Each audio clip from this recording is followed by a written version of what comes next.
નમસ્તે, મારું નામ ડૉક્ટર મેઘવ શાહ છે. હું HUS હોસ્પિટલમાં કાર્ડિયોલોજિસ્ટ એટલે હાર્ટનો હૃદયનો સ્પેશિયલિસ્ટ ડૉક્ટર છું.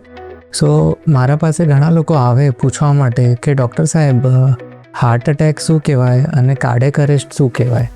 તો હું એમને ખાલી એક જ વસ્તુ સમજાવું કે હાર્ટ એટેક એટલે શું, કે હાર્ટ એટેક એટલે હાર્ટની જે નસો હોય, જે નસો પોતે હાર્ટને ખૂન કે લોહી સપ્લાય કરતું હોય, એમાં બ્લોકેજ થઈ જાય. તો એ જો બ્લોકેજ અચાનક 100% થઈ ગયો તો હાર્ટના એ ભાગને લોહી ના જાય, એના કારણે આપણને છાતીમાં દુખાવો થઈ શકે, અચાનક શ્વાસ ચડવા માંડી શકે અને એના માટે આપણને તરત જ હોસ્પિટલને બધે જવું પડે તાકી એ ડૉક્ટર સાહેબ ઇમરજન્સીમાં એન્જિયોગ્રાફી કરીને એ 100% બ્લોકને ખોલીને લોહીનો સ્ત્રાવ પાછું ચાલુ કરી દે અને હાર્ટ એટેકનું નિષ્કર્ષ કરી લઈએ.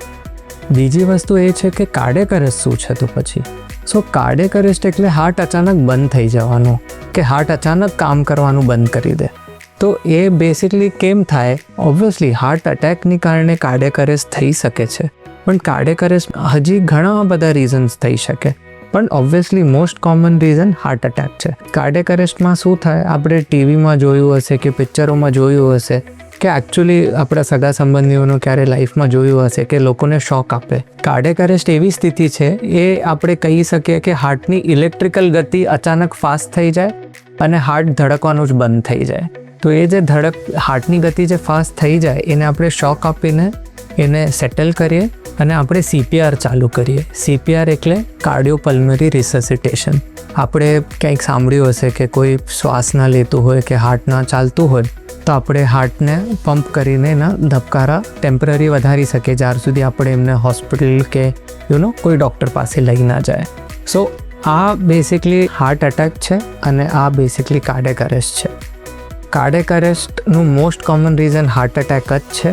તો હાર્ટ એટેક થાય કે કાર્ડિયક અરેસ્ટ થાય, આપણને જલ્દીથી જલ્દી એ પેશન્ટને અગર જો એ બોલતા ચાલતા ના હોય કે શ્વાસ ના લેતા હોય તો એમને CPR ચાલુ કરવું જોઈએ, તરત જ એમને નજીકની હોસ્પિટલમાં લઈ જવું જોઈએ.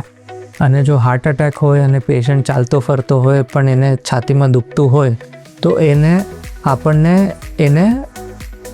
વિધાઉટ એની એક્ઝર્શન, ચલાવવા ફરાવ્યા વગર એને એવી કોઈ હોસ્પિટલ લઈ જવાનું જ્યાં હાર્ટનું ઇમરજન્સીમાં એન્જિયોગ્રાફી અને એન્જિયોપ્લાસ્ટી શક્ય થઈ શકે. નમસ્તે, જય જિનેન્દ્ર, જય શ્રી કૃષ્ણ.